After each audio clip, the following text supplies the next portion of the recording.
Witam Was serdecznie, tutaj Tomek z RideToYes i advportal.pl, a to jest podcast Motocykl, kolejny odcinek. Zapraszam do tego odcinka, wracamy trochę do podróżowania, przede wszystkim znacznie dłuższego, z większą liczbą wyrzeczeń, a przede wszystkim z zachętą dla płci pięknej, żeby podróżowała. Tak więc zapraszam na nowy odcinek.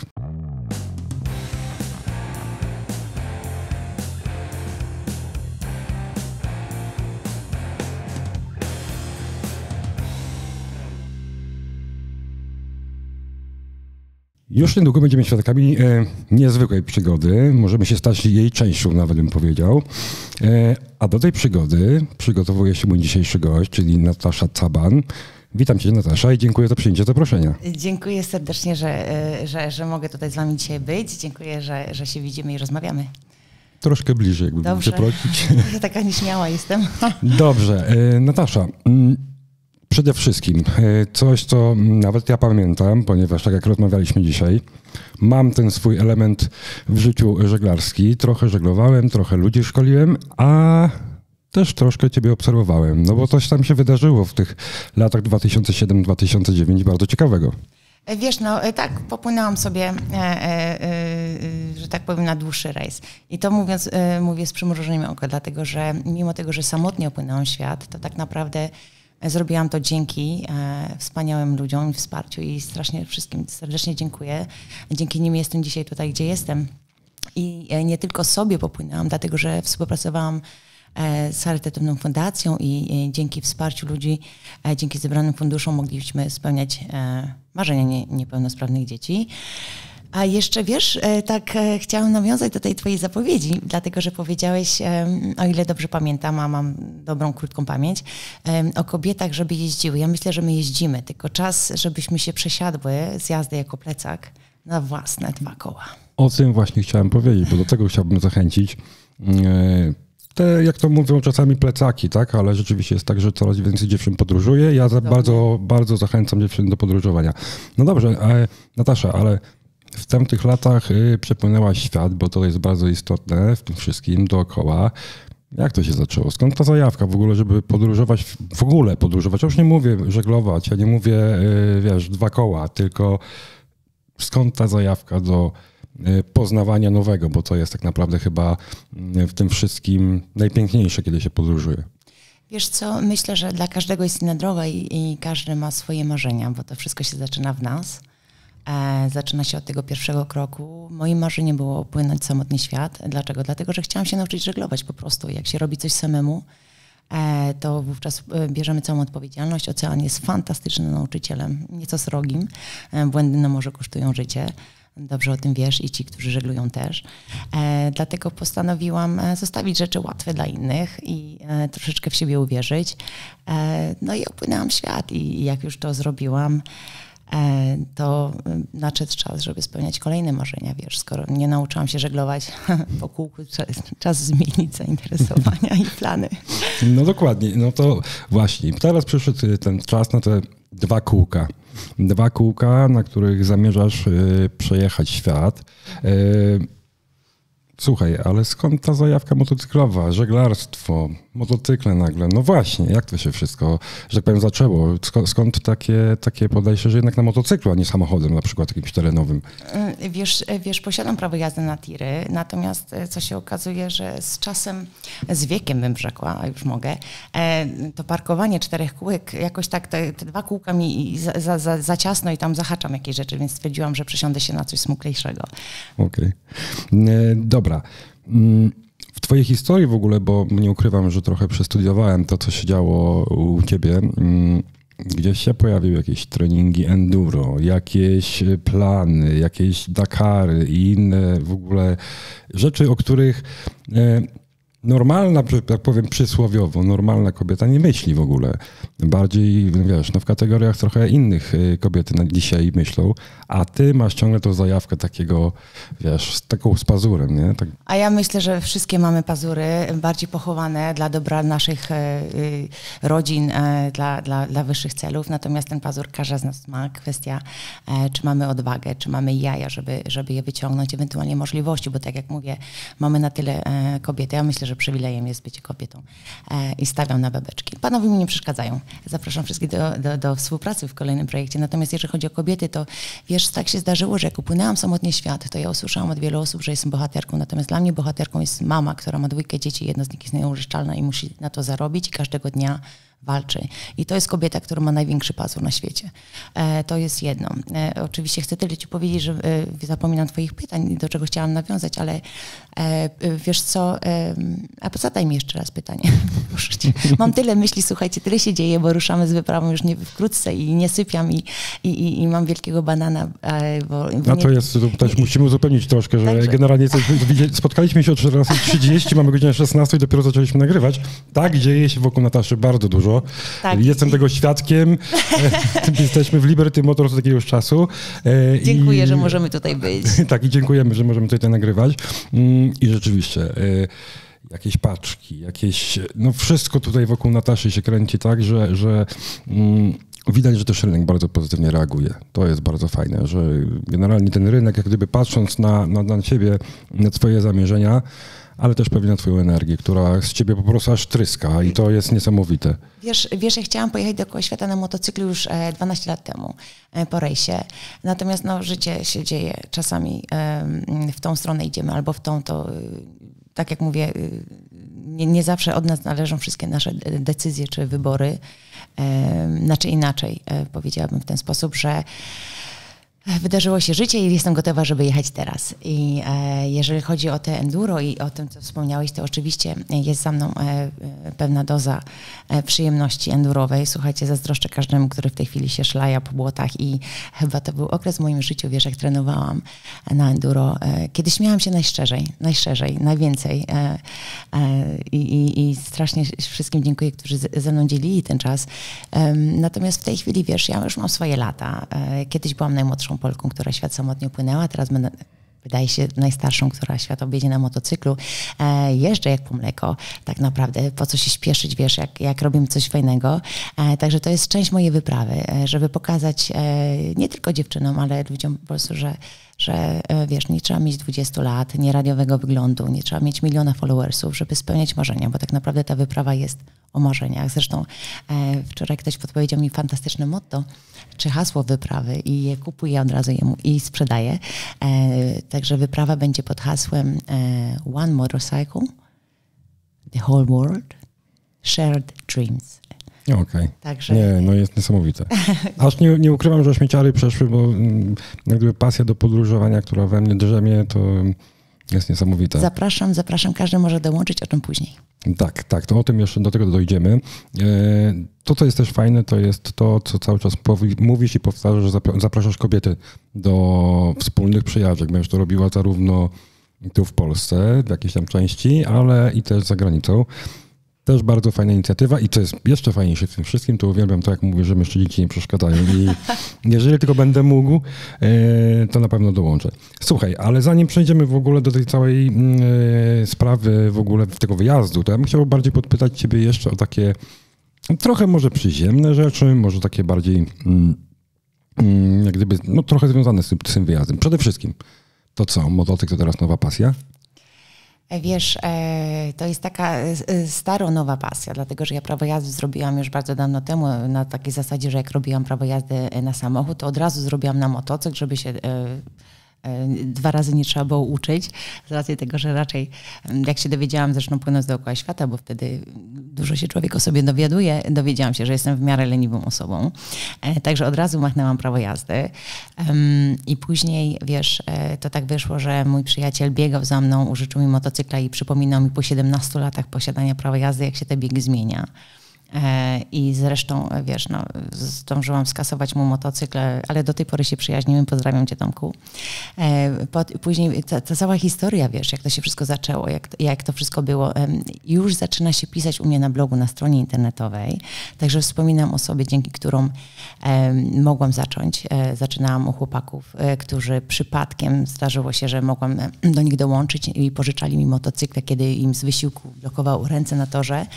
Tylko że to były czasy, kiedy ja jeszcze Wiesz, nie miałam kasku, nie miałam gogli, nie miałam butów i ponieważ jeździłam w kaloszach, to nie chcieli mnie wpuścić na piach. I wyobraź sobie, że ta cała historia zatacza koło, dlatego że 11 lat temu, kiedy potrzebowałam tych butów, a to były czasy, kiedy podbierałam koledze ze skarbonki na paliwo, to zadzwoniłam do kogoś w Poland Position w Warszawie, Yamaha. I powiedziałam dokładnie tak: dzień dobry, ja się uczę jeździć na motocyklu, chłopaki mnie na piach nie wpuszczają, bo jeżdżę w kaloszach. Ma pan buty, a ja mam 300 zł. Co pan na to? I właśnie, słuchajcie, to jest fantastyczne, dlatego że w Yamaszce są osoby, które wierzą w marzenia, wierzą w ludzi, którzy chcą coś osiągnąć i wspierają różne inicjatywy. Także jeździłam od tej pory bezpieczna. I ta historia zatacza koło, dlatego że tutaj jesteśmy dzisiaj w Yamaha Liberty Motors No tak, wróciło do ciebie po prostu kołem wielkim to, co się wydarzyło wiele lat temu. Wiesz dlaczego? Dlatego, że w moim świecie nie liczą się cyfry, tylko ludzie. Ta wyprawa jest o ludziach, o tych wszystkich ludziach, którzy pomagają, chcą pomagać, chcą wspierać i mają marzenia i nie boją się po prostu odważnie o tym mówić i działać. I to jest właśnie niesamowite. Znaczy, ja naprawdę trzymam za ciebie kciuki za powodzenie tej całej akcji, bo to jest to, co robisz, to jest niesamowita sprawa. Może świat motocyklowy jeszcze o tobie nie słyszał za bardzo. Nie szkodzi. Ale my już postaramy się w ADV Portal i zarówno tym podcastem, jak i w ogóle materiałami, które będziemy publikowali u siebie na stronie, żeby jak najwięcej ludzi tobie usłyszało, bo naprawdę to jest olbrzymia rzecz, co robisz. Tak z serca ci mówię. O tej największej jeszcze nie mówiliśmy, także bądźcie z nami. Dojdziemy do tego. Dobrze, no ale to teraz właśnie nadchodzi, że tak powiem, ten taki moment, kiedy pada pytanie, no dobrze, ale jaki to motocykl? Ale myślę, że to będzie zbędne pytanie raczej. Słuchajcie, historia motocykla też jest piękna i też jest długa, dlatego że ja parę lat temu powstał film, który był wyświetlany międzynarodowo i odezwała się do mnie osoba, której do tej pory na oczy nie widziałam, a dała mi motocykl na wyprawę. Niestety tego motocykla nie będę używała, natomiast wybór jest dla mnie bardzo prosty. Tak jak mówię, każdy z nas prawdopodobnie, którzy to słuchają teraz dzisiaj, na czym się jeździ. Na szczęście wybór motocykli jest wielki. Tutaj w Liberty Yamaha Motors jest duży salon, więc jest z czego wybierać. Dla mnie wybór jest jeden. Jest to Tenerka. Tanaszka to była nazwa mojego jachtu, przepraszam, jeszcze mi się z rejsem wszystko myli. Ale powiem ci, że dobrze się to tak bardzo ładnie się to, wiesz, kroi w jedną fajną całość. Ja ci proponuję jednak okleić ten motocykl troszkę. Jednak co? Jednak trochę okleić go. Wiesz, zobaczymy, jak to wszystko będzie wyglądało. Mam dużo niespodzianek przygotowanych, wszystko w rękawie. Właśnie a propos rękawa, to jest mi strasznie gorąco, czy ja się mogę rozebrać? No jak najbardziej. Atmosfera. Słuchajcie, jest to oczywiście motocykl Yamahy. Wszystko będzie niedługo na moich mediach, na nagraniach, na stronie internetowej nataszacaban.pl, także się dowiecie. Ja już tutaj zdążyłam zapytać obserwatorów, jaki kolor motocykla. Oczywiście chciałam, wiecie, taki, który pasował do czarnych skórzanych spodni, bo zawsze taki chciałam mieć. Także jest to oficjalnie, mówię, Yamaha. Jest to Tenere. Tak. I co dalej, bo tam też jest wybór dalej głębiej, będzie wiadomo wkrótce. A nie będziemy wszystkiego zdradzać, bo tak miałem przyjemność zobaczenia czegoś więcej, ale nie będziemy zdradzać póki co. No dobrze, to co, lecimy dalej? Jedziemy dalej. Dobrze, no nie ma co ukrywać przede wszystkim, że taka wyprawa, ja wiem po sobie, jak ja się szykuję na swoje wyprawy miesięczne, czy to może tam, no dłuższych może raczej nie robię, ale miesięczną wyprawę, no trochę mi zajmuje. Ile ci czasu już zajmuje przygotowanie do tej wyprawy? Dokładnie 12. Dokładnie 12, dlatego że... Ale 12 to? 12 lat. 12 lat. 12 lat, słuchajcie, i jestem umówiona na odbiór motocykla już niebawem i ja wiem, że Yamaha Motors sprzedaje dziennie bardzo dużo motocykli i nie dziwię się dlaczego. Natomiast dla nich to jest kolejny motocykl, który wydają komuś. Dla mnie to jest 12 lat niepoddawania się walce o marzenie, odkurzania tego marzenia codziennie stawiania, przesuwania tej granicy dalej, ale mimo wszystko się nie poddawania. Także tyle lat mi to zajęło przygotowań, wiesz, to jest tak, że w międzyczasie pracowałam jako oficer nawigacji na statkach i pracowałam jako takielarz, pracowałam, różnych prac się imałam, że tak powiem, żeby podobać się temu, co musiałam i ostatnimi czasy naprawiałam turbiny wiatrowe, także wisiałam sobie na tych 2 sznurkach, laminując płaty turbin, które mają i po 140 metrów, a same płaty po 70. Także w ten sposób sobie tam zarabiałam na paliwko. Oczywiście to jest praca, którą trzeba wykonać, wiesz, bo nadal szukam wsparcia, także szukałam, pisałam, wiesz, dzwoniłam. To jest praca, którą trzeba wykonać i dziękuję wszystkim, którzy się w to włączyli, bo bardzo często miałam po prostu taką pomoc ludzi, którzy wyszukiwali i co bardzo ważne, ludzi, którzy się dzielili wiedzą, czyli mogłam napisać do osoby, która jeździ, która ma większe doświadczenie. Słuchaj, ja widziałam z tobą wywiad, zanim się spotkaliśmy, to w ogóle była fantastyczna historia, jak do naszego spotkania doszło. Także ja słucham o takich ludziach, którzy dokonują fajnych rzeczy, robią mało tego. Jeszcze ten twój aspekt pomocy dla innych, to mi kupiło serce. Absolutnie się w tobie zakochałam od samego początku podcastu. Znowu pozdrawiamy twoją żonę. Wiesz, jest mi bardzo miło, ale tak jak mówię, często ludzie gdzieś tam pytają o to, a dla mnie to jest takie trochę oczywiste, że takie rzeczy należy robić, a w tamtym czasie działo się, to się działo, tak? Teraz też byliśmy w Tunezji, też zorganizowałem chłopakom, że tak powiem, zbiórkę. Takie rzeczy. Wydaje mi się, że kiedy spełniamy swoje pasje, a w ogóle moim marzeniem jest, tak powiem ci uczciwie, moim marzeniem jest stworzenie takiej, powiedzmy, grupy ludzi, którzy spełniają swoje pasje jakoś, głównie motocyklowo, bo w tym środowisku jestem, ale gdzieś zawsze relacjonują sobie jazdę. Ludzi takich jest pełno. Gdzieś dodatkowo dorzucają ten aspekt, wiesz, fundacji, zbiórki, bo czemu nie? Ludzie oglądają tak naprawdę, ludzie oglądają to wszystko, obserwują, wiesz, te podróże, żyją tymi podróżami tych osób w internecie, to czemu nie wspomnieć przy okazji, że słuchajcie, no skoro doceniacie to, co robię, to wrzućcie złotówkę, wiesz, na dobry cel. Ja jestem tego zdania i będę utrzymywał to, że każdą wyprawę, bo i tak ją relacjonuję, to i tak będę robił takie rzeczy. Mam swojego partnera, z którym współpracuję i to pewnie zostanie, tak? Ale to ty też to robisz, nie? To jest właśnie to, nie? Bo to ja doskonale pamiętam, jak był ten rejs. Współpracowałaś z Anną Dymną. Tak, z panią Anną Dymną, z jej fundacją Mimo Wszystko współpracowaliśmy, a w tej wyprawie, ponieważ ja uważam, że przyjazd tych podopiecznych fundacji Mimo Wszystko do mnie na niektórych z przystanków rejsu samotnego dookoła świata był największym sukcesem tamtej wyprawy. Bo co z tego, że świat upłynęłam? To znaczy, wiecie co, dla mojego ego, żebym mogła powiedzieć, że to zrobiłam, oczywiście dla przygody, dla wielu innych rzeczy, na przykład dlatego, że na morzu nie ma poniedziałków, czy nie lubię komarów, a na środku oceanu ich nie ma. Powodów było wiele, dlaczego świat upłynęłam, natomiast ta współpraca z fundacją dała mi najwięcej radości i tych wspomnień. To łączenie ludzi, wiesz, bo to była współpraca wielu wspaniałych ludzi dookoła świata się zrzucali i, że tak powiem, pomagali w zakupie potrzebnych rzeczy, żeby Karolina czy drugi podopieczny fundacji u mnie było. I teraz to było dla mnie oczywiste, tak jak dla ciebie, że ten wyjazd, spełnienie mojego marzenia połączę z czymś dobrym. Dlatego nawiązałam współpracę z 2 fundacjami. Chciałabym jechać z 3. Dlaczego? Dlatego, że chciałabym, żeby ludzie, mając radość z poznawania świata ze mną, mieli też radość i taką ułatwioną sposobność pomagania, wspierania czegoś, co jest im bliskie. No mówię, wybór 3.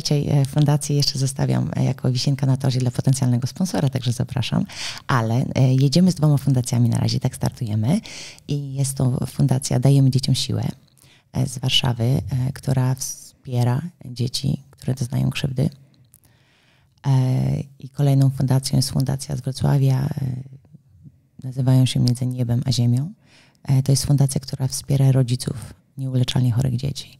Dla mnie wybór był personalny, osobisty, bliski mi i nawiązałam z nimi współpracę, także wszystko będzie, słuchajcie, na mediach. troszeczkę cierpliwości. Wszystko się dzieje, wszystko niebawem już będzie wkrótce. I co jest ważne, słuchajcie, bo ja jadę jako wolontariusz. Ważne jest, że żadne pieniążki, które będą poprzez mój projekt wpłacone przez was na fundację, nie należą do mnie. Także ja mówię, nawet jakbym miała pchać ten motocykl, bo mi braknie na paliwo, czy jeść suche krakersy i nie mieć na ten gorący posiłek, to składam ten projekt, żeby to się działo i będę was zachęcała do wpłat nagrodami.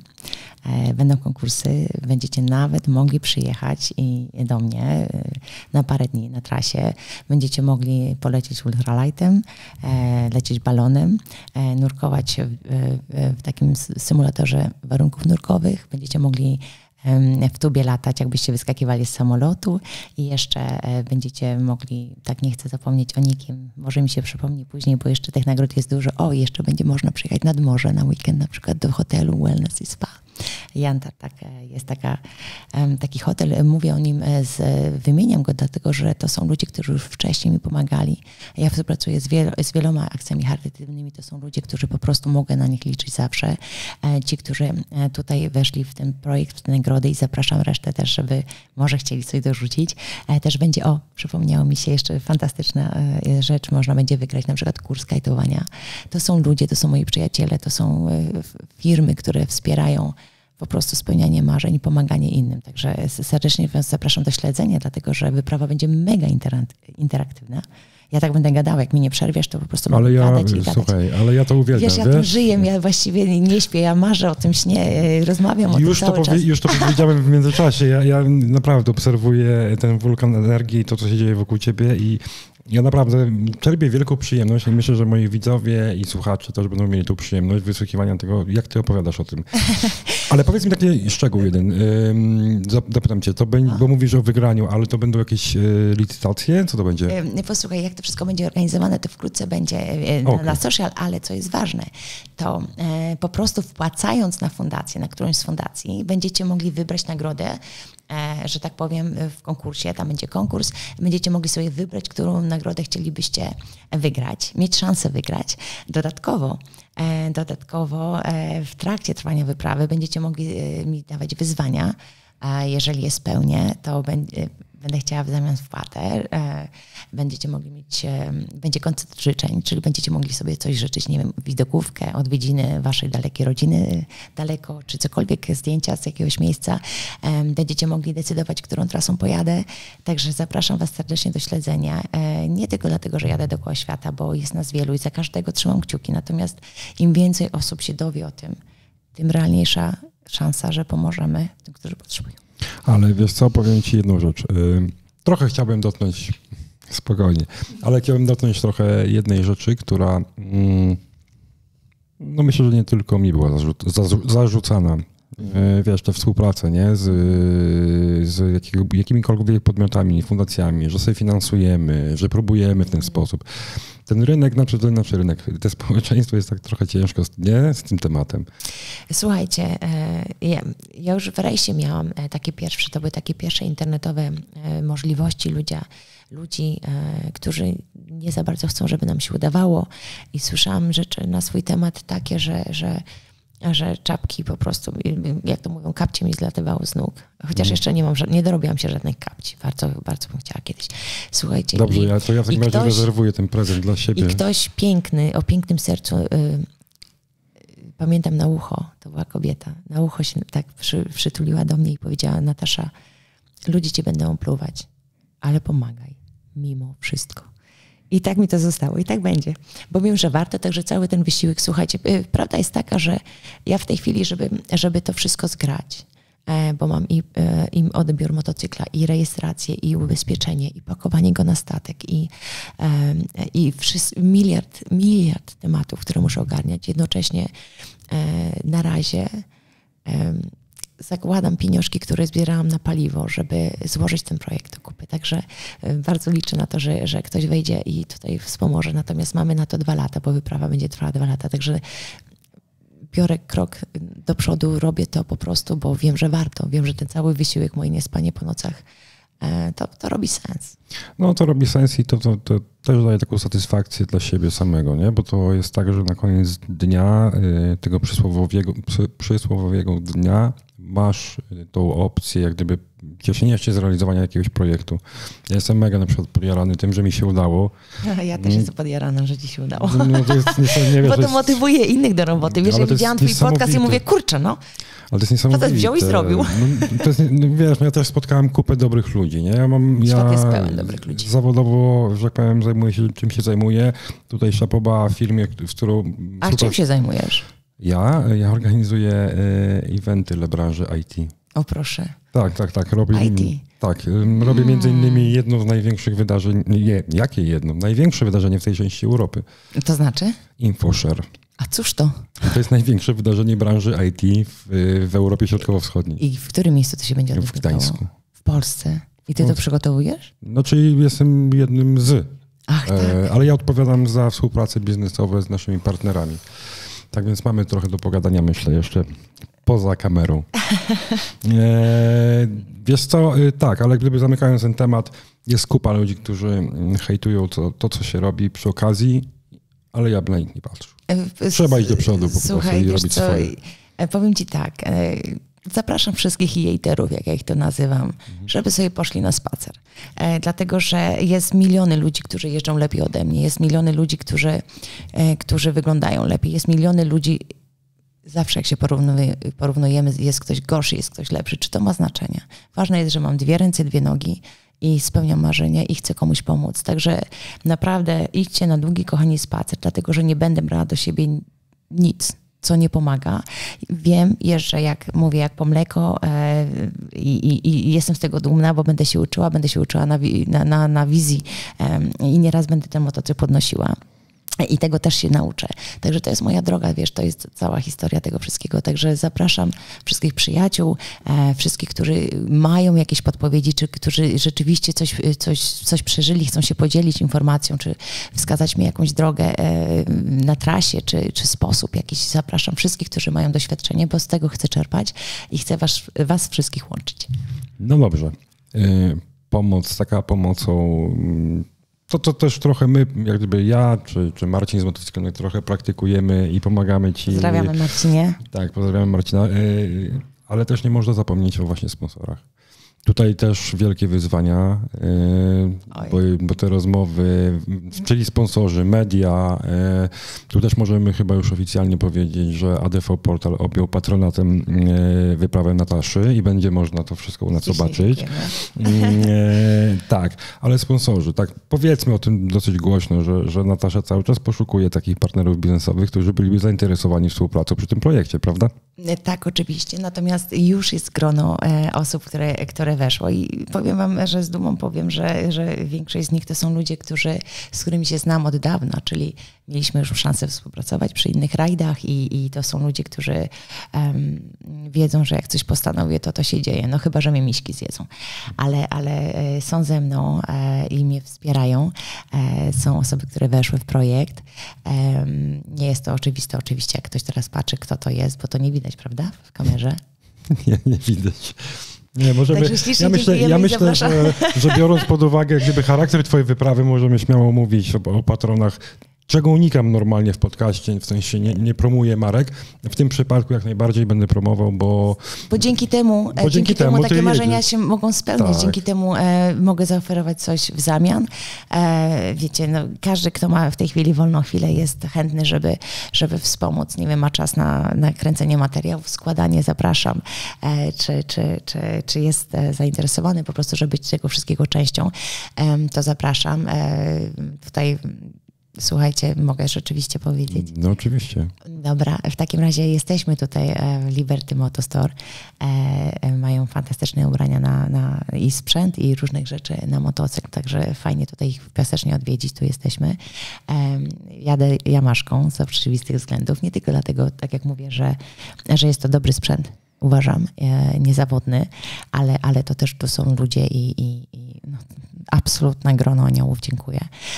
Słuchajcie, jedzie z nami RMF-ka też, RMF Classic, to wspomóc. Są też media, które współpracowały ze mną jeszcze w rejsie, są zainteresowane mówieniem o tym. No i oczywiście Toratech. Dlaczego? No bo robią dobry sprzęt do tenerki i już dzisiaj udało mi się odebrać parę paczek ze sprzętem. Jest to Toratech Polska. Są to osoby, z którymi już rajdy niejedne zrobiłam, doposażali mi motocykl i to jest niezawodny sprzęt. Po prostu ja wiedziałam, że bezpieczeństwo jest najważniejsze. Są to też osoby, które po prostu powysyłały mi niektóry sprzęt, który mi się przyda, a mieli. Także strasznie im dziękuję. To wszystko będzie na mediach i będę o nich wspominała. I co jeszcze? No, zapraszamy kolejnych. No, oczywiście, tak. Między innymi, po to też między innymi chcemy, czy ja chciałam bardzo mocno nagrać się z Nataszą ten podcast, z tego względu, że uważam, że warto ci po prostu pomagać. A już po nim jest inną kwestią to, że jestem pod mega wrażeniem takiej wyprawy. I tak uczciwie powiem, że gdzieś, ale pozytywnie zazdroszczę ci. Tak. Jeszcze mi się, słuchajcie, ta lista się robi coraz większa i codziennie muszę uczyć się nowych nazw, żeby pamiętać, żeby zapomnieć, a tu tyle emocji. Także jeszcze jest Moto Rally Bike ze mną i to są chłopaki, którzy po prostu dają swój prywatny czas, dzielą się wiedzą i będą mnie przygotowywać mechanicznie. Oj, to będzie wyzwanie. A właśnie chciałem o to zapytać. Właśnie o techniczne przygotowania chciałem zapytać, to był mój kolejny punkt tej rozmowy. Tego się bałam. No tak, bo też trochę posłuchałem innych rozmów o tym, znaczy mnie w ogóle rozwala to, że podejmujesz takie wyzwanie, naprawdę chapeau, bo tutaj długa droga jeszcze przed tobą, co z tymi technicznymi przygotowaniami? Jeżeli chodzi, słuchajcie, jestem typową bebeczką, najważniejszy w motocyklu, jak już wspomniałam wcześniej, był kolor, także wysłałam do wszystkich moich znajomych, wszędzie dookoła świata z prośbą o pomoc w wyborze koloru. Także kolor jest już wybrany. Będzie pięknie się prezentował na zdjęciach i będzie pasował do koloru moich oczu. I technicznie, słuchajcie, no nie będę zdradzała wam wszystkiego. Wszystko będzie na waszych oczach się działo. I tylko powiem. Słyszałem, gdzieś mi przemknęło to, że ty przed wyjazdem chcesz rozkręcić motocykl, którym będziesz jechała. Ja go rozkręcę, natomiast na pewno z pomocą czyjąś będę musiała skręcić, bo przeważnie jak takie rzeczy skręcam, to później zostaje parę części i śrubek do sprzedaży na Elixie. Także tutaj fachowa pomoc, jeżeli chodzi o Yamaha Liberty Motors, na mnie czeka. Będziemy razem przygotowywać motocykl z części z Toratecha już przyjechały. Yamaszka doposaża jeszcze motocykl w inne rzeczy i tutaj wsparcie techniczne i mechaniczne tutaj jest w tej chwili na wagę złota i każdy dzień się liczy, żeby motocykl w kwietniu już pod koniec był w drodze do pierwszego etapu, czyli do Ameryki. No właśnie, w końcu zdradziłaś ten termin. Ja cały czas jak gdyby czekałem na ten termin, dopytywałem cię powiedziałaś mi, że powiesz mi w trakcie i już teraz wiem, czyli pod koniec kwietnia. Słuchajcie, pierwszy etap. Powiem wam tak, jak będę gotowa, zacznie się. Planowane jest to późną wiosną i ruszamy pierwszy etap, który zajmie 8 miesięcy. Okej, właśnie. To jest tam ten cały aspekt, jak gdyby, o którym chciałem teraz porozmawiać, czyli trasa, czyli to, co planujesz, jak planujesz, bo tego to nie padło. Ruszasz pod koniec kwietnia, ale gdzie? Wiesz co, przepraszam, przesunę sobie mikrofon, bo jak się tak opieram na stół, to widać mój duży brzunio, a nie mam siły go wciągać, także w ogóle jestem za to. Czy mam nadzieję, że nie wyjdziesz mi poza kadr? Jestem Dobra, cofam. W takim razie cofam, niech sobie duży brzunio leży na stole. Słuchajcie, jakie było pytanie? Jeszcze raz, przepraszam. Trasa. Słuchajcie, trasa widzicie? Trasa jest tak oczywista, słuchajcie, o tym żyję tak codziennie, się dziwię, że ty się pytasz. Słuchajcie, nie mogę odejść od mikrofonu, dlatego wam tutaj pokażę. Pokazałabym myszką, ale się zepsuła w komputerze. Na zielono jest. Narysowałam ją palcem na mapie. Słuchajcie, ruszymy po atlantyckiej stronie Ameryki. To będzie dokładnie Chicago na początku czerwca. Później śmigniemy sobie na Alaskę, gdzie będę morsowała, słuchajcie, pierwszy i ostatni raz w życiu, czyli 2 razy. Tam w Morzu Arktycznym i później całą drogę na Horn. Tak żeglarze zawsze tak mówią o tym. Czyli droga na Horn, element żeglarski, absolutnie, wiecie, słuchajcie, po drodze jest tyle atrakcji, tyle rzeczy, które chcę zrobić. Tymi waypointami tych fajnych rzeczy, fajnych miejsc zrobiłam tą trasę. Jeżeli się uda, to oczywiście wstawimy tenerkę na statek i opłyniemy Horn, ale to są takie plany, nie wiadomo jeszcze, czy to będzie możliwe. No i później powrót troszeczkę do góry na północ do Urugwaju, skąd motocykl zostanie znowu na powrót przetransportowany do Polski. I to będzie w styczniu wedle planu przyszłego roku. I tam będą 3-4 miesiące na przygotowanie do kolejnego etapu, który rusza z Polski w stronę Azji. Tutaj będę was wszystkich zapraszała na spotkania i to będzie czas na promocję, na przygotowanie. Słuchaj, przecież dobrze wiesz, że taki wyjazd łączy się z wielką logistyką, jeżeli chodzi o dokumenty, o szczepionki, o wizy przede wszystkim. Alleluja. No nie, jak patrzę na twoją trasę, to nawet nie tylko wizy. No mamy rzeczywiście po drodze, słuchajcie, ta trasa oczywiście ją namalowałam 12 lat temu, teraz ją przerobiłam, troszeczkę jedziemy niżej, omijamy Rosję. Czy będę mogła zajechać na Ukrainę, to się okaże, jeszcze mamy rok przed sobą. Natomiast wersje tej trasy azjatyckiej, tak europejsko-azjatyckiej mam przygotowane 3. Zawsze staram się mieć plan A, plan B i plan C. Moim planem B jest zrobienie wszystkiego, żeby plan A zadziałał. Natomiast rzeczywiście wszystko zależy od otwartych granic, jak będzie świat wyglądał w momencie, kiedy będę jechała, bo mam nadzieję, że niektóre granice się otworzą, żeby spełnić swoje marzenie, bo chciałabym pojeździć konno w Mongolii. Nie pytaj mnie, skąd mi się to wzięło.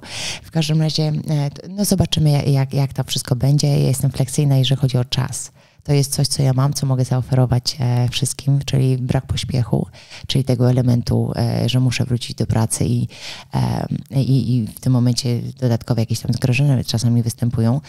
Także dojedziemy do Azji, mam nadzieję do Singapuru, jak się uda, mam tam przyjaciół, chcę wpaść na kawę i później przetransportujemy stateczkiem, bo będzie sobie oglądała tenerka gwiazdy. I na morzu sobie spokojnie będzie płynęła do Afryki Południowej i tam już po prostu zacznę moją wiśnię na torcie, czyli Afryka, na którą długo czekam. Marzę o tej Afryce. Naoglądałam się filmów, nie wiem, czy widziałeś Pożegnanie z Afryką. Widziałeś, kurczę. W każdym razie. Ja to mam tak bardzo świeże doznania, bo właśnie wróciłem. No bo ty wróciłeś. Właśnie wróciłem z Afryki. A ja wyskakuję tutaj z jakimiś romantycznymi rzeczami. Słuchajcie, Afryka jest dla mnie takim miejscem, w którym chciałabym znaleźć swoje miejsce na później, ale to już nie będziemy teraz o tym rozmawiali. Także tam mam nadzieję, w rejsie tam byłam, także zobaczyłam rzeczy, które chcę zobaczyć, chcę tego więcej, chcę wiedzieć, jak mogę wrócić i jak pomagać. Także Afryką, nie wiem jeszcze, którą trasę. Słuchajcie, ja przygotowałam tą trasę, tak biorąc pod uwagę dawniejsze czasy, jeżeli chodzi o taki film, właśnie naoglądałam, wszyscy pewnie oglądaliście, co? Long Way Round, później Long Way Down, ale teraz otwiera się ta druga strona. W tej chwili jedzie też Feel the World, polecam, na Instagramie materiały. I obserwuję i patrzę i słucham i czytam o tych miejscach, które się tam otwierają w Afryce i tam są kwestie, wiesz, tej Algierii, czy to będzie bezpieczne w tym czasie, jak tam sytuacja polityczna będzie wyglądała, kwestie takiej, czy w Egipcie otworzą promy, wiesz, czy tam w Izraelu będę mogła ewentualnie wziąć prom, także to wszystko na bieżąco będę brała i to będzie decydowało, którą trasą pojadę. Tam wszystko dynamicznie się zmienia, tak więc... Z dnia na dzień, po prostu z dnia na dzień, także jedyne, co będzie mnie obligowało do takich decyzji, jeżeli chodzi o czas, to będą wizy, także tutaj będę oczywiście bardzo uważna, żeby wszystko było dobrze. No i przygoda przybywa, kochani, przygoda przybywa. Ja myślę, że mam niezawodny sprzęt, także tylko obym ja nie zawiodła. Myślę, że zrobię wszystko, co będę potrafiła. Słuchaj, tak trochę właśnie tym elementem trochę przejdźmy do kolejnej rzeczy, o której sam chciałem z tobą porozmawiać. Ja w ogóle powinienem wytłumaczyć pewne rzeczy ludziom. Proszę. Bo być może trochę gorzej mnie słychać dzisiaj, a to tylko dlatego, że mam, że tak powiem, stomatologiczne problemy, ponieważ wróciłem bez zęba z Tunezji. I mam w tym momencie problemy z wymową. Wiesz co, chciałam. I to jest takie niekomfortowe dla mnie. Tak więc... Nie słychać nic. Ale ja słyszę i to mnie tak irytuje strasznie. Dobrze. Przejdźmy tak szybko do takiego elementu, który jest z mojego punktu widzenia bardzo istotny. Bo to, co ja powtarzam zawsze i każdemu, ktokolwiek mnie pyta, o to, jak to jest pojechać samemu, to zawsze odpowiadam, że na motocyklu to jest tak, że jeżeli jedziesz samemu, to tak naprawdę nigdy nie jesteś sam. ponieważ poznajesz kupę ludzi, poznajesz naprawdę wspaniałych ludzi przede wszystkim, którzy chcą ci pomóc. Na pewno takiego doświadczenia myślę, że nie można aż takiego doświadczenia mieć, będąc na oceanie, bo tam po prostu jest ludzi... inaczej. Każde doświadczenie, słuchajcie, to jest po prostu inne, dla każdego inne. No i ale właśnie do czego dążę? Ta samotność. Znaczy, czy ona trochę w jakiś sposób, chociaż masz to doświadczenie z oceanu, no o tym właśnie chciałem powiedzieć, że masz to doświadczenie z oceanu, ale czy jakkolwiek na ciebie wpływa ta samotność, jeżeli o niej myślisz w ogóle? Pomijając ten element, że zapraszasz ludzi do siebie, do wspólnego podróżowania, no ale jednak część tej długiej trasy, no będziesz sama. Słuchajcie, sama nie samotna, samodzielna raczej.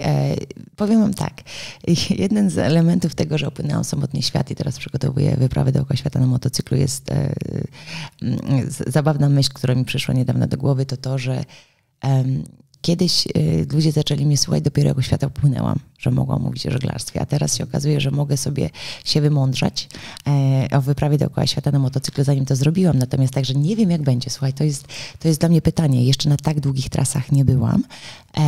Także odpowiem ci na to pytanie później. Nie boję się samotności, to na pewno. Myślę, że taka samotność nie z wyboru jest trudna i ciężka. Takich ludzi, którzy nie z własnej woli są sami, czują się samotni.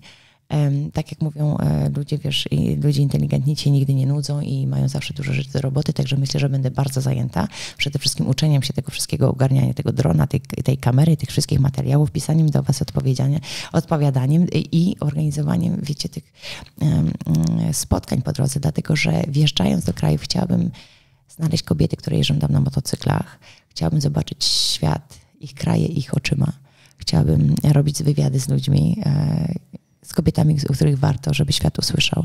Niekoniecznie są to celebrytki. Także słuchajcie, jeżeli macie jakieś kontakty, jeżeli macie jakieś pomysły, jeżeli macie jakieś facebookowe strony czy grupy, czy pomysły na to, jak nawiązać kontakty do takiej dziewczyny. Ja wiem, że to się z czasem rozrośnie, natomiast na razie zaczynamy w Chicago i wiecie, że tak powiem, będę jechała z namiotem. Mam nadzieję, że znajdę taki, że tak się, wiesz, pstrykarz już stoi, bo nie znoszę rozstawiania namiotu, a wygląda na to, że będę codziennie to robiła.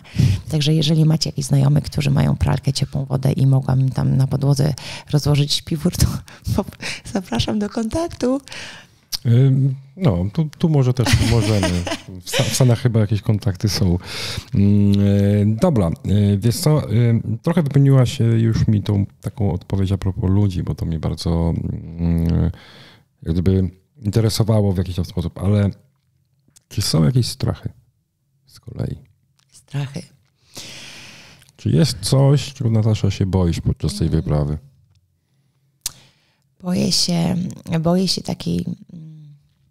Boję się, że miśki mnie zjedzą, ale to nie dlatego, żebym zginęła, tylko dlatego, żebym zawiodła tych, którzy we mnie wierzą.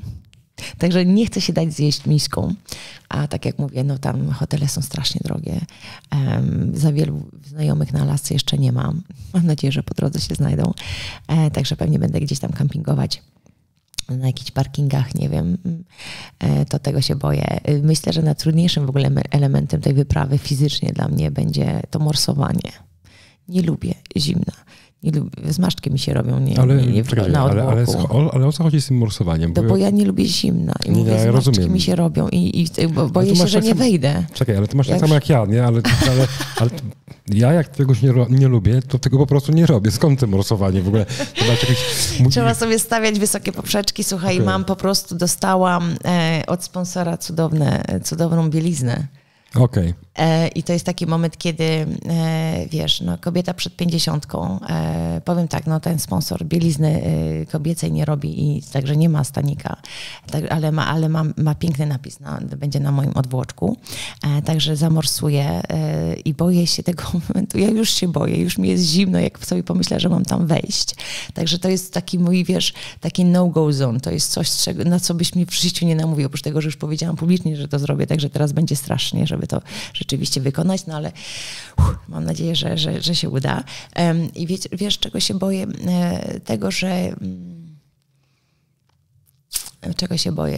Tego, że po tej wyprawie to nie kupię sobie tych kapci. Nie, tylko ruszę dalej. Wrócę do tej Afryki. Słuchaj, Natasza, jak już wrócisz, albo przynajmniej po tym pierwszym etapie wrócisz, to ja już ci obiecałem, kapcie masz ode mnie. Dziękuję, wiesz.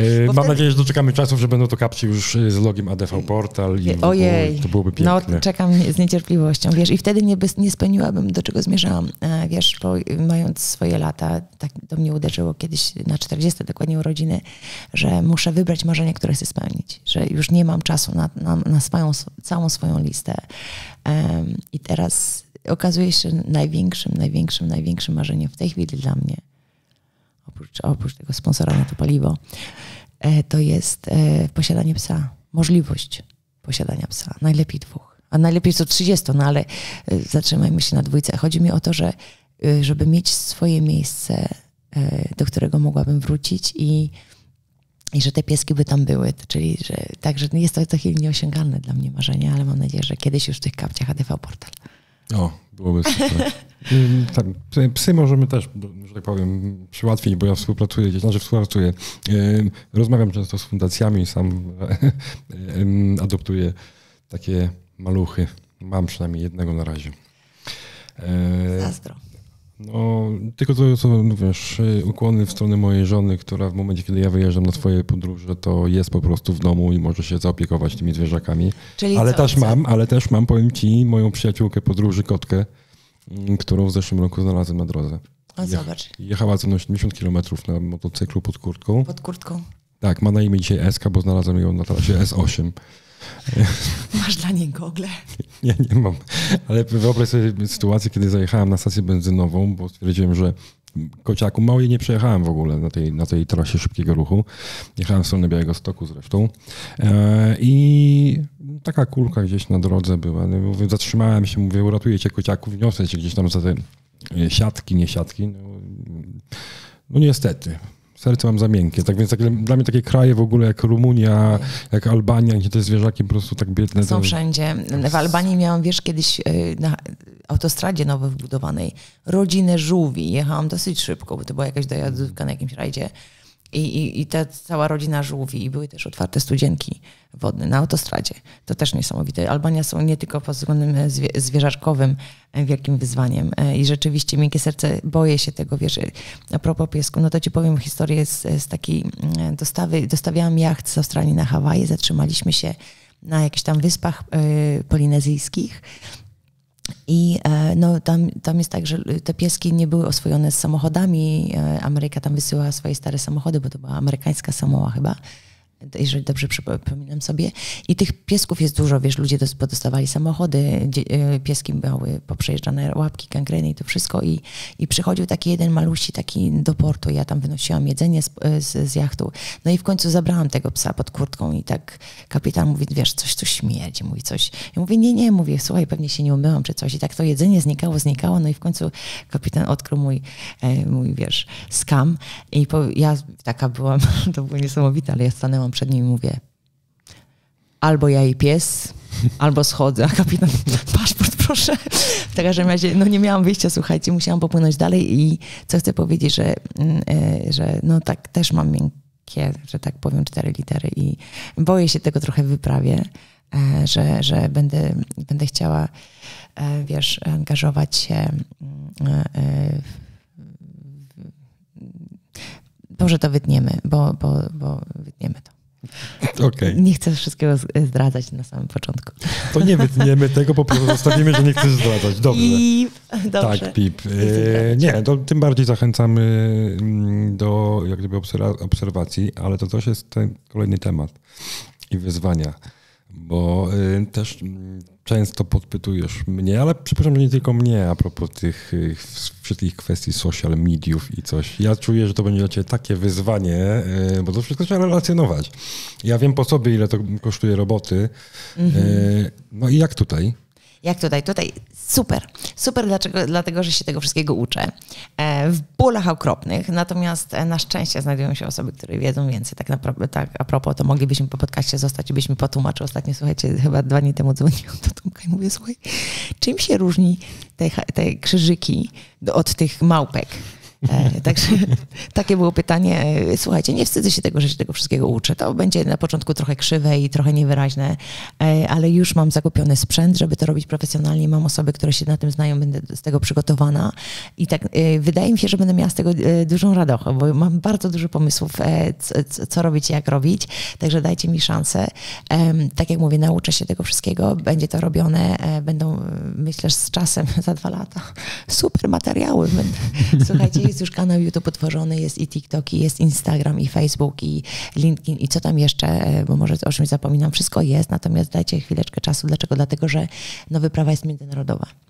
I ja mam taką potrzebę, żeby to było w 2 językach. Także albo nagrywam po angielsku i wtedy musi być tłumaczone na język polski, albo odwrotnie, także to chwileczkę zajmuje, natomiast ja to ogarnę, słuchajcie, to dajcie mi trochę czasu i wszystko będzie na bieżąco. To są wyzwania rzeczywiście, szczególnie jeżeli chcesz to dwujęzykowo robić. Ja to robiłem podczas swojej wyprawy po angielsku akurat i pierwotnie chciałem gdzieś tam dogrywać, napisy, robić. Tak. Ejku, ale to tak jest męczące. Tak, dlatego ktokolwiek ma czas i wie, jak to robić, to ja zapraszam na stronę internetową, to jest do mnie kontakt.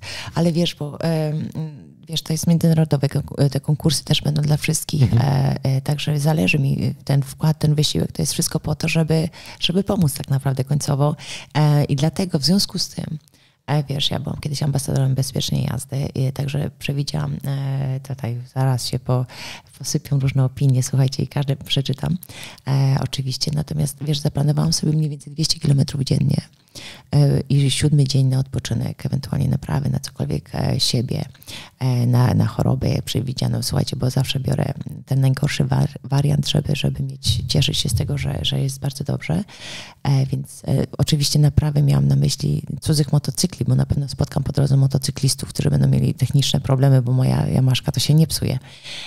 Słuchajcie, w każdym razie i dlaczego 200 kilometrów, żebym miała czas, żeby znaleźć bezpieczne miejsce parkingowe na motocykla na wieczór, żeby mieć czas, żeby zwiedzać, żeby robić te materiały i żeby je składać. Bo co z tego, że ja świat objadę?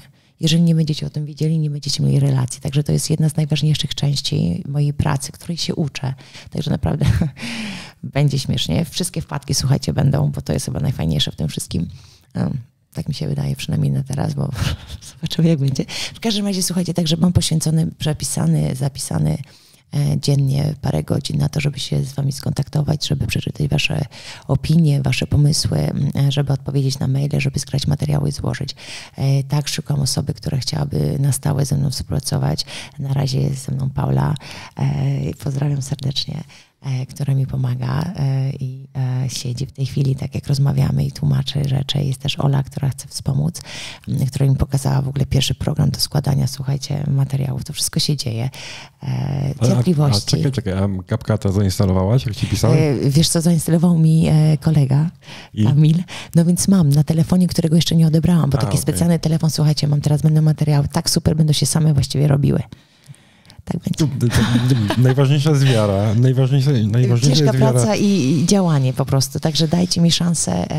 Najważniejszym priorytetem w tej chwili jest dla mnie, wiesz, doposażenie motocykla, zrobienia tego 1000 kilometrów, żeby można było tam go, wiesz, że tak powiem, przystosować do jazdy dalej i wsadzenie go na statek. Jak już to zrobimy, to już będzie czas na chociaż godzinę snu dziennie i na to wszystko, żeby się działo. Na razie dziękuję wszystkim, którzy pomagają. Tak. To teraz tak na sam koniec w sumie troszkę. No przede wszystkim to już powiedzieliśmy, ADV Portal obejmuje patronat nad twoim wyjazdem. Mam nadzieję, że dogadamy jeszcze kwestie jak gdyby tych materiałów, które ewentualnie będziemy sobie tam publikować. To na pewno będzie u nas. No dobrze. A jedno pytanie na koniec. No, dawaj. Moje takie, ja to zawsze próbuję wyciągać z ludzi różne rzeczy. Powiedziałaś, że masz ileś tych marzeń, ale wiesz, że nie wszystkie zrealizujesz. Tak. To co, Natasza, jest następne? Oprócz tych kapci. Oprócz tego, co nie chciałam mówić. Okej. Chcieliśmy wycinać. Słuchaj, wiesz co? Znaczy, jeżeli nie chcesz tego powiedzieć, to absolutnie nie będę ciebie cisnął jak gdyby na to. To nie chodzi tak, w tej chwili, niech to zostanie u mnie w serduchu, a w tej chwili 1,000,000% daję w ten projekt. I teraz on jest dla mnie najważniejszy i jedyny. i łączenie tych ludzi, którzy sprawią, że to jest możliwe i że pomożemy. Także to jest dla mnie po prostu oczko w głowie.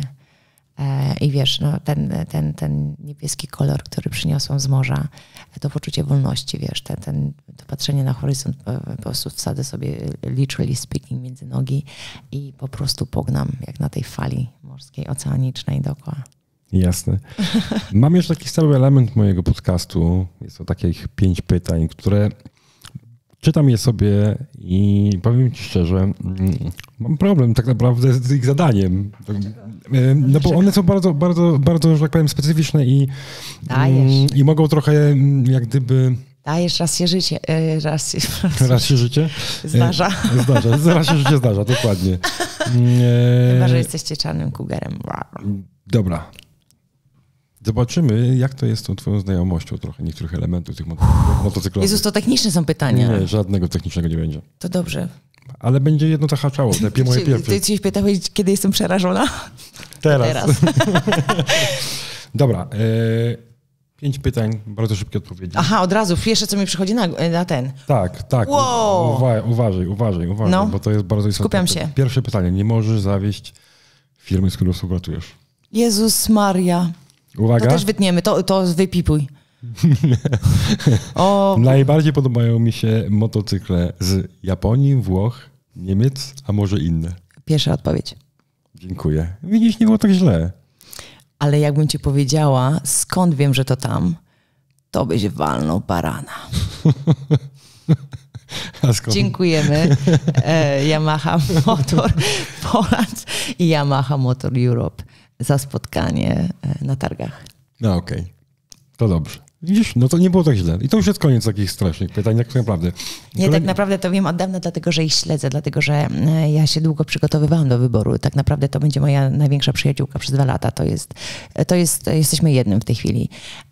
Także nie możemy się zawieść. Mój wybór był, wiesz, dobrze przemyślany. Także wiedziałam, skąd są. I niestety, powiem tak, od jakiegoś paru dni zaglądam do tej mapy, gdzie ta Japonia i żeby tam zajechać, słuchajcie, wszystko się może zdarzyć. No słyszałem taki, a może do fabryki zajeść.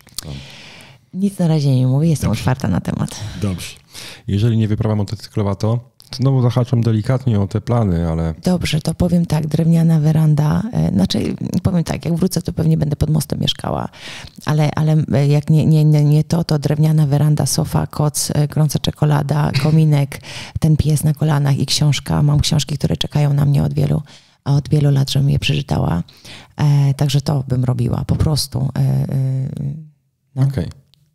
Kurczę, takie 2 rozbieżne tematy w ogóle. Wiesz co, kobietą jestem. Ja jestem w stanie ogarnąć 10 tematów na raz. Okej, dobra. Do którego z tych miejsc, gdzie planujesz pojechać, najbardziej ci śpieszno? Gdzie chciałabyś być z tych miejsc już za chwilę? Wiesz, ja od razu zobaczyłam tych ludzi, u których kimam na sofie, także ich serca, ich herbata wspólna, ich oczy. Także to są te miejsca. Nie ma znaczenia, gdzie na mapie. Okej. Fajna odpowiedź. Bardzo mi się podoba. Proszę bardzo. Zawsze Czwarte pominę, bo... Dawaj. Nie, bo one w ogóle, wiesz, zahacza znowu motocykle, ale już... Już się boisz, że nie odpowiem. Nie boję się, że nie odpowiem, tylko po prostu jedziesz Yamaha, no koniec tematu i nie zadam ci pytania, gdybyś mogła teraz wybrać motocykl. Ale to zadaj, proszę zadaj mi to pytanie. Gdybyś mogła dzisiaj wybrać motocykl, mając w kieszeni kupę kasy, to byłoby to co? Yamaha, Tenere. Dobrze. A która to? Ja wiem, ty wiesz. Ja wiem. A reszta się dowie. I ostatnie moje pytanie. Na drodze nie lubię? Czego jeszcze raz? Na powiedz? drodze nie lubię. Na drodze, ale na drodze. Poruszając wiesz co, się pomyślałam o twoim kotku. Nie. Na drodze. Chodzi mi, jak poruszasz się w ruchu drogowym, czego nie lubisz?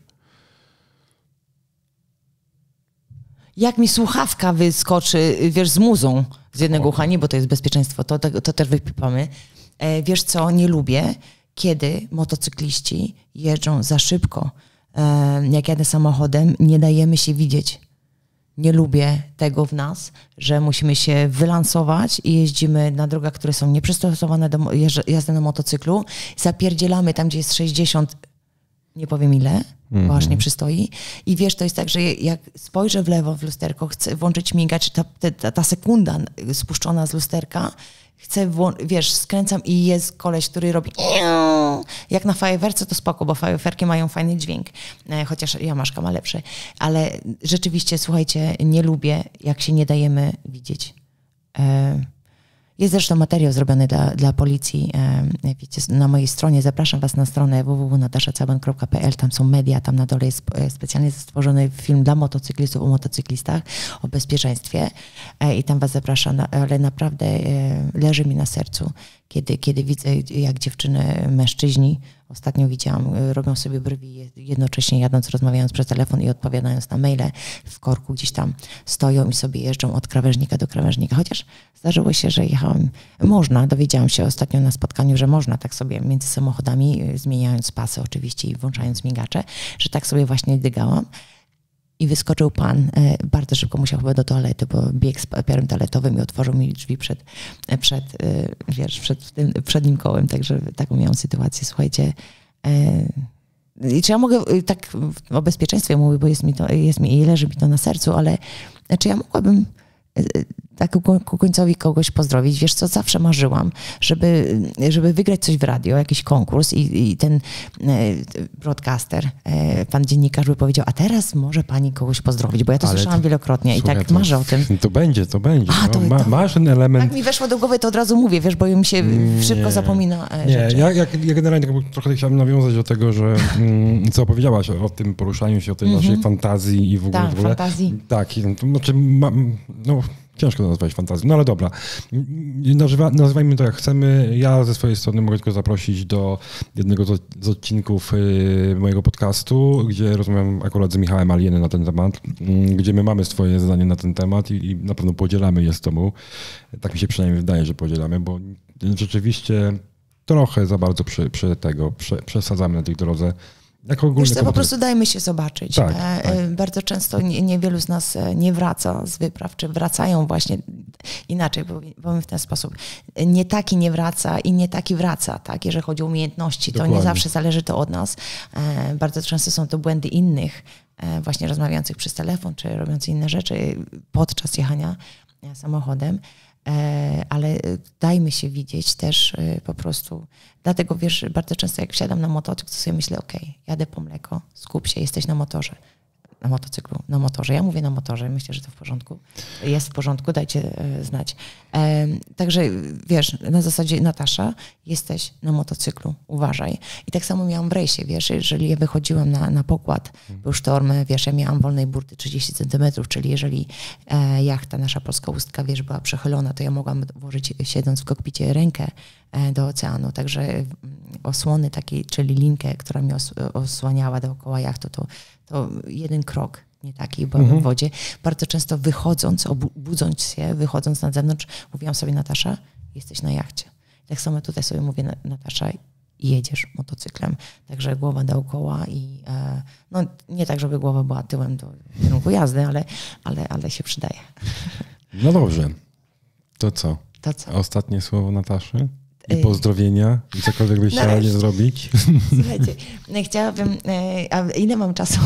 Do oporu. Słuchajcie, pozdrawiam wszystkich was. Wiecie, o kim mówię. Wszyscy, którzy pomogli mi tutaj dzisiaj być. Po prostu.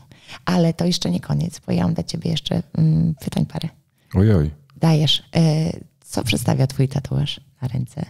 Który? Ten na ręce, co widzę. Ja tu mam całą rodzinę. To jest mój tato.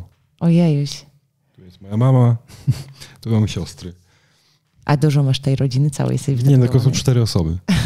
Dobrze, powiedz mi twoje marzenie. Moje marzenie? Nie musi być to największe. Może być takie na jutro, może być obojętnie. Takim, których nie boisz się mówić, powiedzieć głośno. Moim marzeniem jest tak naprawdę trochę rzucić wszystko i ruszyć w tą swoją podróż, nie? Tak trochę po cichu, tak trochę bez niczego, nie? Dołączysz do mnie? Tak jak powiedziałem, jeżeli będę w stanie to zrobić na którymś etapie, jak najbardziej. A bo widzisz, bo to jest ten taki fragment, który nie powiedzieliśmy, drugi etap rusza z Polski i wtedy naprawdę zapraszam was wszystkich, jeżeli chcecie przejechać ze mną 10 km, 150, 200, zapraszam. Jedyny warunek musi nam być po drodze i o tym będzie więcej później w mediach, ale jeszcze mam do ciebie pytanie, tylko wiesz co, zerknę sobie, bo wiem, o co cię chciałam zapytać. Chciałam cię zapytać, żebyś powiedział, jak żeśmy się spotkali w ogóle? Dlaczego tu jesteś? Dlaczego tu jestem? Słuchaj, no tak naprawdę to jest ta cała jak gdyby sytuacja, dlaczego nagrywamy i dlaczego się spotkaliśmy. Prawda jest taka, że Natasza, ty się odezwałaś do Marcina z Motocyklem.net, którego pozdrawiamy. Marcin od razu jak gdyby do mnie się odezwał. Ja mu powiedziałem, że kojarzę ciebie, bo tak jak mówiłem, pamiętam tą wyprawę na jachcie. Jakoś tak szybko poszło, że ja mówię, z racji tego, że też byłem zaangażowany w projekt ADV Portal, powiedziałem, że słuchajcie, bierzemy Nataszę pod swoje skrzydła, zrobimy jej patronat. Ja chcę z nią porozmawiać, bo to jest ciekawa osoba. Trochę przekładaliśmy, ale że ja jestem elastyczny, no to wiesz, to szybko się to jakoś udało zorganizować w miarę. Bo ile nam to zajęło? Tak naprawdę tydzień czasu mamy poślizgu, powiedzmy, tak? Względem tego, co pierwotnie planowaliśmy. Ale to jest tydzień poślizgu? No, chyba, że na motocyklu byś tak tydzień tym poślizgiem, to średnio. Nie. Słuchaj, a jeszcze a propos tej twojej drogi, którą chcesz wyruszyć, to mówiłeś o Podlasiu, widziałam. Podlasie, widziałam twój post. No jest Podlasie. Jest Podlasie, to jest taka, może nie tyle marzenie, co trochę spełnianie, realizowanie tego, czego mi brakuje na tym rynku. Czego ci brakuje na tym rynku? Brakuje mi na tym rynku takich naprawdę najprawdziwszych, z prawdziwego zdarzenia w ogóle miejsc dla motocyklistów, gdzie oni rzeczywiście będą się czuli jak u siebie. Bo wiesz, wynająć gdzieś tam pokój, coś podczas swojego przejazdu przez Polskę, no można, tak? Ale na mapie tej nie ma zbyt wielu takich miejsc, które są naprawdę motocyklowe. Ja ze swojej strony uwielbiam motomyczki, czy myczkowiankę, jakkolwiek ich nie nazywają ludzie. I pozdrawiam Marcina i Martę, bo oni robią niesamowitą robotę na tym rynku. No to może powiedz, gdzie ich znaleźć. No, myczkowianka w Bieszczadach. W Bieszczadach, bo nie każdy wie, słuchajcie, tak, byłam ostatnio pierwszy raz w życiu w Bieszczadach, także dobrze. Tak, myczkowianka w Bieszczadach to są miejscowość Myczkowce. Przepiękne miejsce, bardzo ładnie położone wśród wzgórz bieszczadzkich, bo ciężko to... A ty Podlasie? A ja Podlasie. Dobrze, czyli jak już się nauczę jeździć na motocyklu i objadę ten świat, to mogę wpadać. No tak, że ty możesz do mnie wpadać nawet jak nie objedziesz tego świata. Nie? To nie chodzi o to, zanim objadę, może w ten sposób. To nie chodzi o to, że nie wiem, to nie trzeba zasłużyć na to, żeby przyjechać w takie miejsce, tylko po prostu trzeba czuć takie miejsce, a wydaje mi się, że no trochę tak się staram, żeby to tak wyglądało i było takie dla ludzi, motocyklistów, podróżników, którzy chcą zobaczyć Podlasie. Uwaga, dla ludzi, motocyklistów, słyszeliście to? W każdym razie, słuchajcie, no mam nadzieję, że po pierwszym etapie, przed drugim będziemy mogli zajechać, spotkać się z wami, zapraszam już od razu w twoim imieniu, w ogóle nie pytałam. Zrobimy ognisko i będę się mądrzyć, jak to było fajnie dzięki wam pojechać dookoła świata i z wami. Dokładnie będzie. Coś na pewno zorganizujemy. Mam nadzieję, że już będziemy na kolejnym etapie inwestycji, bo tam się dużo dzieje. No dobrze, Natasza. Ja ci dziękuję bardzo za poświęcony czas. Przede wszystkim dziękuję ci bardzo za przyjęcie zaproszenia, bo to jest dla mnie bardzo cenne. Będę obserwował. A ja cieszę się, że ze mną będziecie jechać, także liczę na współpracę, bo im więcej osób się dowie o tej wyprawie, przesyłajcie dalej. Tym mówię, realniejsza szansa, żeby pomagać. Także my, jak tak jak powiedziałem, patronat medialny ADV Portal jest. Na pewno wspomożemy nawet myślę prywatnymi kanałami, co nawet teraz robimy, bo motocykl jako podcast jest takim trochę prywatną moją inicjatywą, ale też na pewno wspomożemy cię, że powiem, radami technicznymi. Przyda. Zaraz pouczymy się robienia tych rolek. Słuchajcie, będzie się działo, naprawdę będę na waszych oczach się uczyła, popełniała błędy, wstawała, podnosiła się i robiła lepiej, także liczę na wasze podpowiedzi, na dzielenie się wiedzą, na to, że będziemy mogli się połączyć i zrobić coś fajnego razem. Dobrze, tak więc dziękuję ci jeszcze raz bardzo. Dziękuję. Dziękuję wam i zapraszam na kolejny odcinek podcastu Motocykl. To co? Lewa w górę, co? Czekaj, bo jeszcze nagrywamy. Lewa. Lewe? Ale to odwrotnie w kamerze widać. To, Nie to jak odwrotnie. Ja obydwie ręce w górę po prostu. Tak, dokładnie. Pozdrawiamy. Dzięki.